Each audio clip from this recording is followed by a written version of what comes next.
Welcome to this explainer. If you use Plex, we've got a really urgent update for you today. The cost of the Plex Lifetime Pass is about to jump by a massive 300%. Right now, it's $250, but it's permanently hiking up to $750. You literally only have until July 1st to lock in that lower price. Don't wait. This totally upends their pricing model. Just look at the history over the last 10 years. Yeah, after a decade of stability, this is actually the second big jump since March 2025. As a quick reminder, you need a Plex Pass to stream your personal media remotely across devices. So why on earth is Plex raising the price this much right now?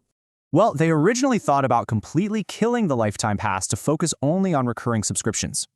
They decided to keep it, saying the new price reflects the real, ongoing value of their software. But hey, if you don't want to pay that heavy upfront fee, you still have other options. Monthly and yearly subscriptions are staying exactly the same, at around $7 and $70. To justify the cost, Plex just dropped a roadmap of upcoming features for premium users. They're adding better downloads, plus full server, library, and playlist management right inside the mobile app. Under the hood, we're getting NFO metadata support, IPv6, and some highly requested audio enhancements.